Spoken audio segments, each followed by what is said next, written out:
नमस्कार. आम्ही आज परिवर्तन पॉडकास्ट इथे तुम्हाला सगळ्यांना भेटायला आलेलो आहोत. पहिले आपण गणपतीला अभिनंदन करूया. मी 3दा गणपती बाप्पा म्हणतो, तुम्ही सगळ्यांनी मोरया म्हणा जोरात. ओके. गणपती बाप्पा मोरया, गणपती बाप्पा मोरया, गणपती बाप्पा मोरया. Very good. तर गणपतीला अभिनंदन करून आणि सरस्वती मातेला अभिनंदन करून आपण आजचा पॉडकास्ट सुरू करूया. आपण इथे खूप छान गप्पा मारायच्या एकमेकांशी. ओके.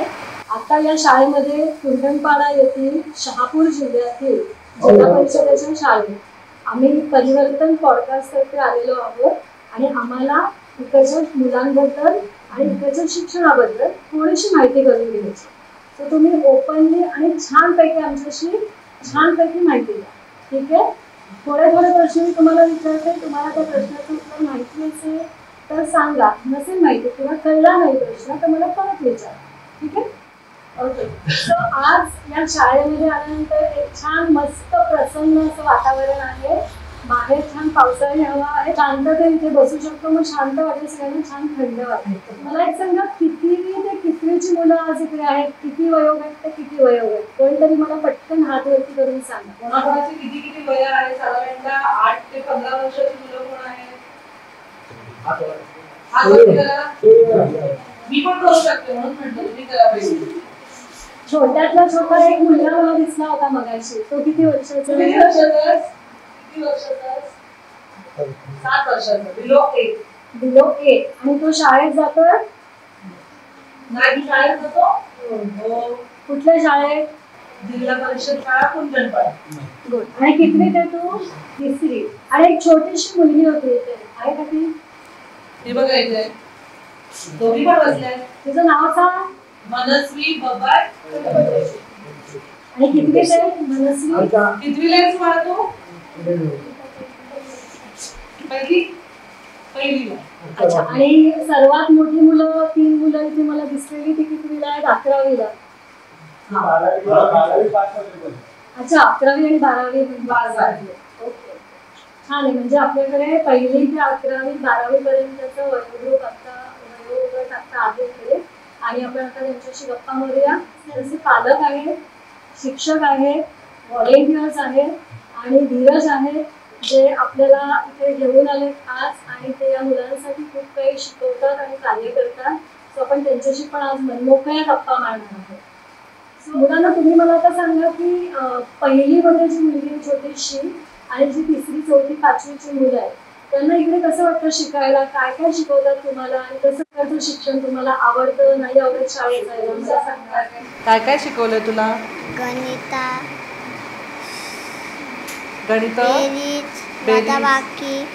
वजाबाकी, बाराखडी. तुला अशा कविता शिकवल्या? काय काय शिकवल्या? येतात का? येतात की सुट्टीत विसरलास? विसरलं. It's okay. आता नवीन शिकायचं. तुला काय शिकवलं? बाराखडी, इंग्रजी वाचन. अच्छा. मराठी वाचन, गणित, घनसंख्या, वर्गसंख्या, मूळ संख्या.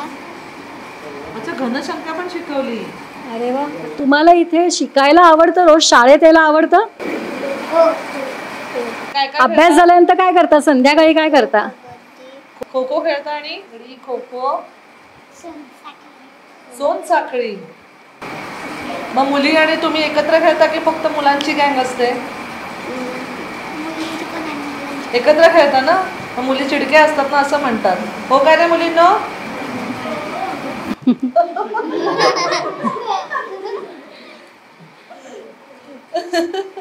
आता मुलं चिडकी आहेत ना मुलींनो? सर्वात काय आवडतं? खेळायला आवडतं की अभ्यास करायला आवडतं की अजून काही आवडतं? अरे वा, मस्त. गुणी मुलगा आहे, गुणी मुलं आहे. नाव काय? आता तुम्हाला नवीन काय, म्हणजे 5वी नंतरचा अभ्यासक्रम जो आहे त्याच्यामध्ये नवीन कुठले विषय आहेत जे तुम्हाला आवडतात शिकायला आणि जे तुम्हाला खूप नॉलेज देत आहेत? असे कुठले विषय आहेत? गणित आहे. आणि सायन्स आहे. म्हणजे फिजिक्स, केमिस्ट्री, मॅथ्स असे वेगवेगळे आहेत. जे पूर्वी एकत्र होतं, सायन्सचं एक पुस्तक असायचं, सोशल सायन्स किंवा सायन्सचं, त्याच्या व्यतिरिक्त आता 3 वेगळे वेगळे सब्जेक्ट झाले असतील ना 8वी मध्ये, बरोबर आहेत ना? आवडत आहेत का? खूप आवडतात. आणि शिकवायला कोण आहेत तुम्हाला? ठीक आहे. आणि काय करता तुम्ही शिक्षण झाल्यानंतर, शाळा सुटल्यानंतर घरी जाऊन काय करता? अभ्यास बस फक्त अभ्यास? बाप, खेळता. आणि टीव्ही बघता? काय बघता टीव्ही वरती? काय काय म्हणतायत ते? तारक मेहता. Okay okay. तारक मेहता का चष्मा ना? तुम्हाला अशी काही आवड आहे का कुठल्या नृत्याची किंवा गाण्याची, अशी काही आवड आहे का? शाळेमध्ये शिकवलं जातं?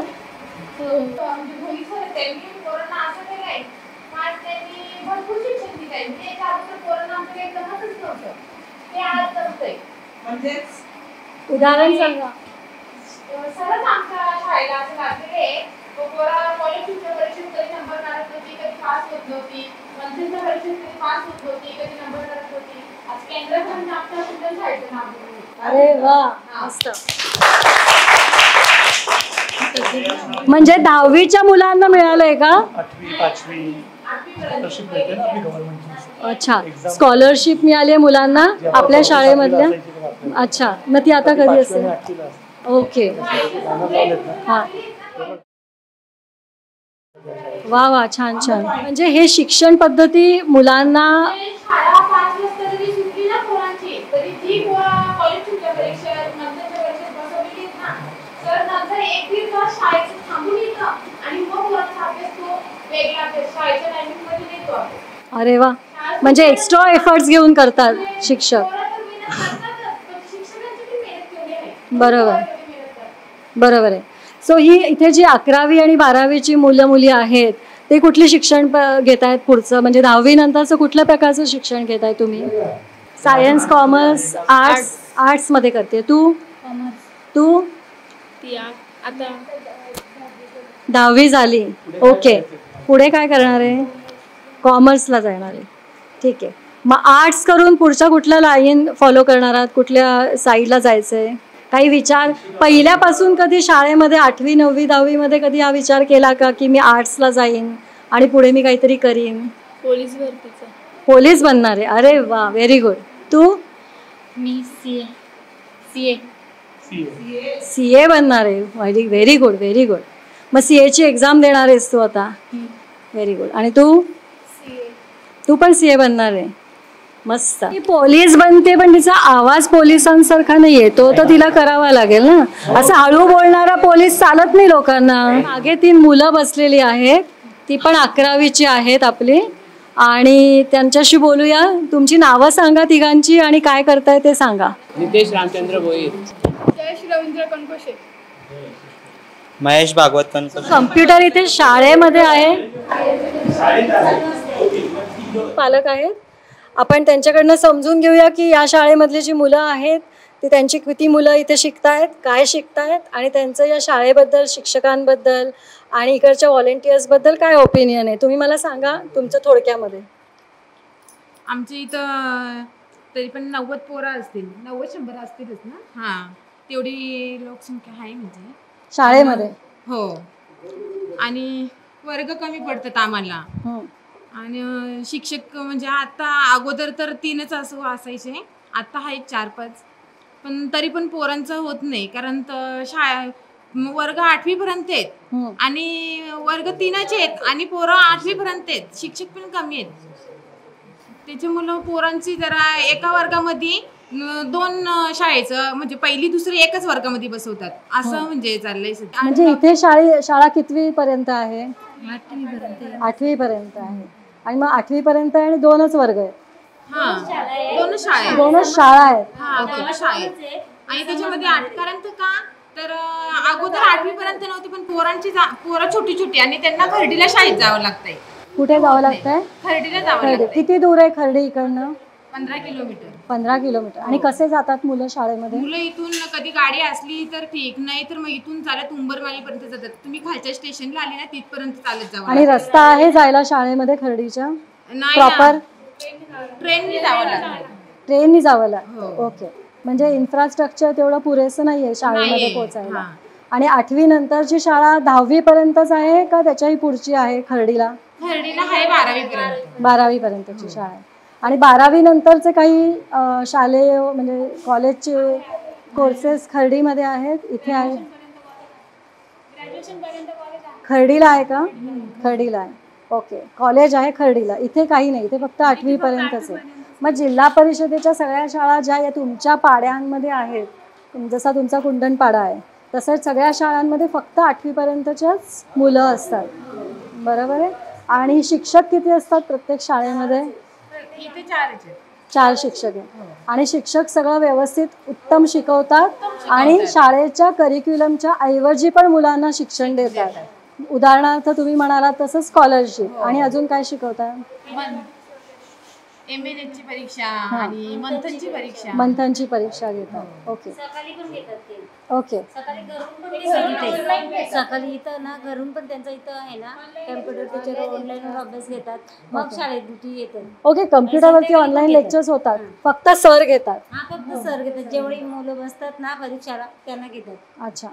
आणि त्याच्या व्यतिरिक्त काही एक्स्ट्रा करिक्युलर ॲक्टिव्हिटीज म्हणजे स्पोर्ट्स म्हणा किंवा कुठलंही गायन वादन?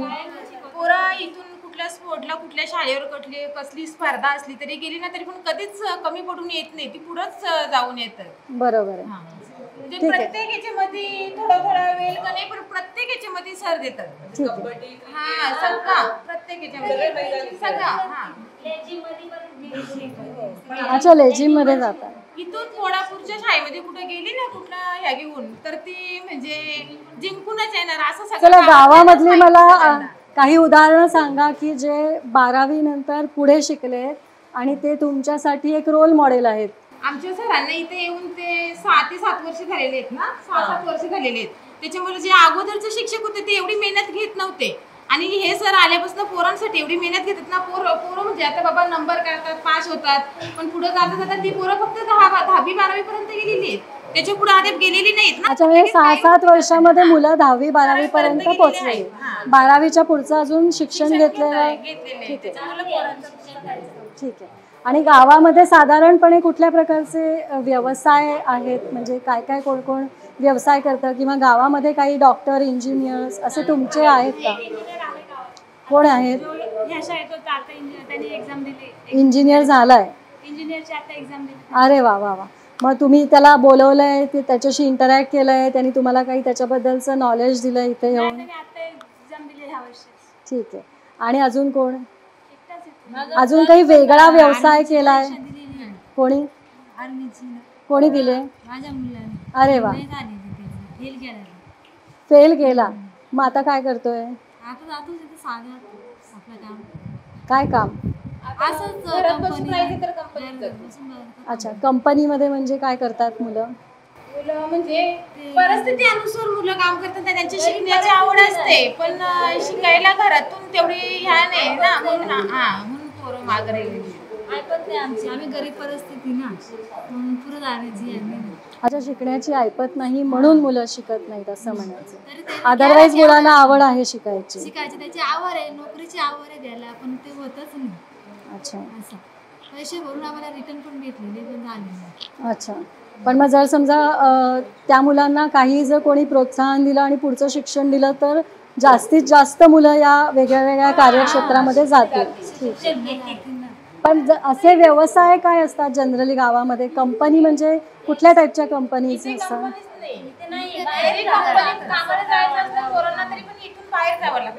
ओके, बाहेर म्हणजे कुठे? ते म्हणजे कोणी कल्याणला जात आहे, कोणी आसनगावला जात आहे, कोणी आटगावला जात आहे. ज्या ठिकाणात कंपन्या आहेत ना त्या ठिकाणात पोरं कामाला जातात. बरं, पण मग तुमचं म्हणणं आहे 6-7 वर्षांमध्ये जो चेंज झाला आहे म्हणजे तुमचे शिक्षक बदलले, त्याच्यानंतर पेरेंट्सच्या पण म्हणजे मेंटॅलिटीमध्ये चेंज झाला आहे की आता आमच्या मुलांनी काहीतरी शिकलं पाहिजे आणि पुढे गेलं पाहिजे. हे जनरलाइज तुम्ही म्हणताय की पेरेंट्सच्या मेंटॅलिटीमध्ये चेंज झाला आहे आणि मुलांच्या पण मेंटॅलिटीमध्ये चेंज झाला आहे असं तुम्हाला वाटतं का मुलांना? हो, वाटतंय. नाही, प्रत्येकाला काही ना काहीतरी बनायची इच्छा आहे, मग ती मुलगी असो किंवा मुलगा, बरोबर आहे? प्रत्येकाचे काही ना काहीतरी ड्रीम्स आहेत. सो मला एक ड्रीम सांगा. जसं मला याच्यामध्ये कळलं की CA, बरोबर? तुला सीए व्हायचंय, तुला सीए व्हायचंय आणि तुला आर्ट्स नंतर काय पोलीस व्हायचंय, असं अजून कोणाचे काय ड्रीम्स असतील? अच्छा 10वीचे, पण ITI करणार आहे, पण काय करणार आहेस ITI मध्ये? ते वेगवेगळे करिक्युलम असतील ना, त्यातला कुठला घेणार आहे?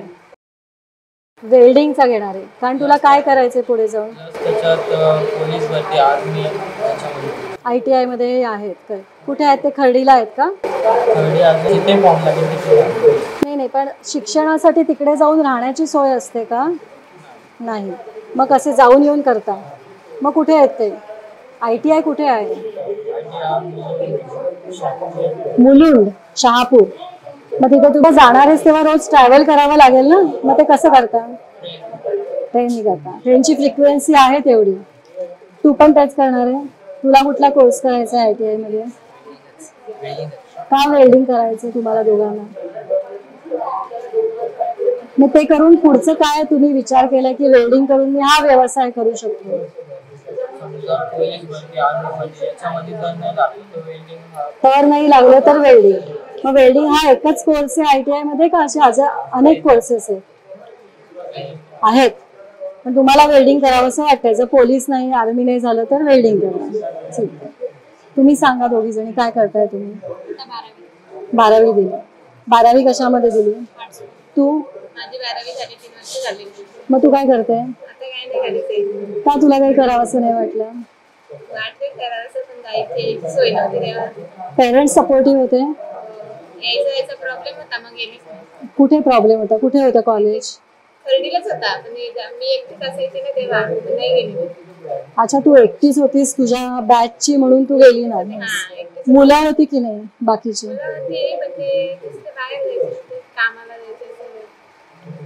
जायचा याचा प्रॉब्लेम या केवळ एका कारणासाठी तू गेली नाही? ओके. तुझ्या काय? 12वी पण मी तिकडे मामाकडे राहून गेली. अच्छा, खर्डीला राहतो मामा. 12वी कशातून केलं? आर्ट्समधून. ठीक. पण म्हणजे काही ऍक्टिंग, डान्स ह्याच्यामध्ये करिअर करायचं होतं का? काही हे म्हणतात मुलं तसं ITI मध्ये जाऊन काहीतरी वेगळं? ITI मध्ये काय केलं असतंस? तुला पण पोलीस व्हायचं होतं? नाही.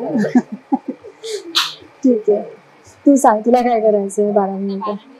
ज्याने लवकरात लवकर ज्याने आई वडिलांना आपल्याला मदत करायला मिळेल तिथे जास्त आपल्याला मेहनत करायची. बरोबर आहे. मग असं कुठलं क्षेत्र वाटतं का की जिथे आपण पटपट काहीतरी करू शकतो? तसं परीक्षा वगैरे देऊन जिथे जास्त जॉब मिळेल तिथे. आता 12वी झाल्यानंतर जिथे जॉब पटकन मिळेल असं. ITIचे कोर्सेस साधारण किती महिन्याचे आहेत?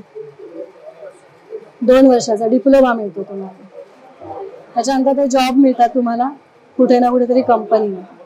त्याच्याबद्दल गायडन्स जो असतो तो तुम्हाला शाळेमध्ये मिळतो का तुम्हाला 10वी 12वी मध्ये कोणी देतं येऊन की तुमचा कल कुठे आहे आणि तुम्ही काय केलं पाहिजे त्याच्याबद्दलचा काही तुम्हाला गायडन्स दिला जातो का शाळेमध्ये शिक्षकांतर्फे, किंवा बाहेरचे कोणी येऊन तुम्हाला हा गायडन्स देतात का? कोणी आलं नाही असं की पुढे येऊन तुम्ही हा करिक्युलम करू शकता किंवा हा कोर्स करू शकता किंवा या स्ट्रीमला जाऊ शकता असं सांगतं का कोणी येऊन तुम्हाला? या तुम्हाला असं वाटतंय का काहीतरी व्हावं किंवा करावं? तुम्ही असा काही विचार केलाय का? काय विचार केलाय? तुला काय व्हायचं? बँकिंग मध्ये जायचंय तुला? 10वीत विचार करशील? आत्ता नाही विचार केला? तुला काय व्हायचंय? लॉयर. Very good. तुला?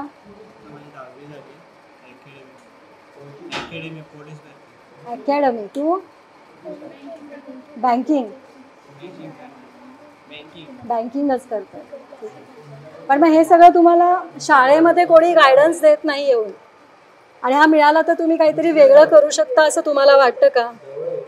नाही, काहीतरी वेगळे अजून विचार करता येतील. जसं आपल्याबरोबर विनय आणि त्याची टीम आहे जे फोटोग्राफी किंवा सिनेमॅटोग्राफी असं काही करतात, किंवा वेगळ्या प्रकारचं. तर आपण या जिथे बसलोय ते स्ट्रक्चर कसं बांधलं असेल, किंवा ते बांधणारे कोण असतील, लाईक आर्किटेक्ट आहेत, आतमध्ये डेकोरेट करणारे इंटेरियर डिझायनर आहेत, किंवा अजून काही कन्स्ट्रक्शन साईट्सवरती वेगळ्या प्रकारच्या बिल्डिंग्स उभ्या राहत आहेत, त्याच्यामध्ये काय काय करता येईल असे कोर्सेस तुम्हाला नाही घ्यावेसे वाटत का? का त्याच्याबद्दल तुम्हाला माहिती नाही म्हणून ते घ्यावेसे वाटत नाही?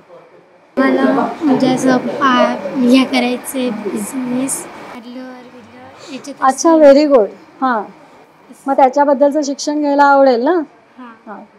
मी आता 12वीला आहे आणि मला सीए करण्याची इच्छा आहे, पण आमच्या इकडून ट्रॅव्हलिंगचाच खर्च खूप आहे आणि त्यात सीएची फी पण वगैरे खूप जास्त आहे, त्याच्यामुळे सीए होणं शक्य नाही, सगळ्यांचा खर्च प्रॉब्लेम हा ट्रॅव्हलिंगचा आहे बेसिकली मुलींचा. हो, कारण 8वीची झाल्यानंतर त्यांचा जाण्याचा प्रॉब्लेम, त्याच्यामुळे दुसऱ्या गावाला कुठेतरी ठेवावं लागते नातेगोत, म्हणजे काय असं नातेवाईक वगैरे. नाहीतर मग पोरांना काही आदिवासी लोकांना तर मग शिकताच नाहीत बाबा, ती घरीच बसून राहतात. जरी त्यांच्या पोरांना शिकायची इच्छा असली तरी पण नाही शिकू शकत. बरोबर. सो आपण शिक्षकांकडून थोडंसं जाणून घेऊया. धीरज, मला सांगा, ते म्हणतात की 8वी 9वी 10वीमध्ये जर आम्हाला कोणी गायडन्स दिला तर आम्ही पुढे शिकू शकतो. आता मला असं वाटतं ही जी शाळा आहे ही बऱ्यापैकी चांगल्या वातावरणामध्ये आहे, म्हणजे आजूबाजूला रस्ते आहेत, ॲटलिस्ट इन्फ्रास्ट्रक्चर आहे, गावामधली मुलं पण मला थोडीशी सुशिक्षित वाटत आहेत किंवा पेरेंट्स सुशिक्षित वाटत आहेत रादर दॅन दुसऱ्या पाड्यांमध्ये जिथे इथे आपण गेलो होतो तिथे अजून रस्ते नाही आहेत जायला, इन्फ्रास्ट्रक्चर नाही आहे. सो तुम्ही फेस करणारे प्रॉब्लेम वेगळे आहेत, त्यामुळे तुम्ही तुमच्या कपॅसिटीमध्ये जेवढं आहे तेवढं तुम्ही मुलांना आणि पालकांना गाईड करू शकता. त्याच्या पलीकडे जाऊन जर समजा तुम्हाला मदत मिळाली तर ही मुलं काय काय करू शकतात असं तुम्हाला वाटतं? जिल्हा परिषद शाळांमध्ये काही शाळा ज्या असतात त्या 1ली ते 5वी किंवा 1ली ते 4थी पर्यंत असतात आणि काही शाळा ज्या आपल्या असतात त्या 1ली ते 7वी किंवा 1ली ते 8वी पर्यंत असतात. तर ही एक मोठ्या गावात असलेली मोठी शाळा आहे. बरोबर. त्यामुळे आपल्याला इथे जो काही बदल दिसतोय तो बदल अशामुळे दिसतोय की इथे मोठी मुलं आहेत, म्हणजे 7वी ते 8वी पर्यंतची मुलं या गावात आहेत आणि शिक्षक संख्या इथे जास्त आहे, म्हणजे किमान 3 ते 4 शिक्षक अशा शाळेमध्ये असतात. पण आमच्या काही शाळा अशा आहेत तालुक्यातल्या की ज्या आदिवासी पाड्यावर आहेत किंवा अतिदुर्गम भागामध्ये आहेत, जिथे आजही जायला रस्ता नाही आहे, अगदी जायला पाऊल वाटेने जावं लागतं, पावसाळ्यामध्ये तिथे गाडीही जात नाही. आणि त्या समाजामध्ये म्हणजे बेसिकली आदिवासी समाज जर आपण म्हटला तर ती मुलं आणि ती माणसं, ते पालक आपल्या पुढे येऊन बोलायला सुद्धा धजावत नाही. हा एक मोठा फरक आहे.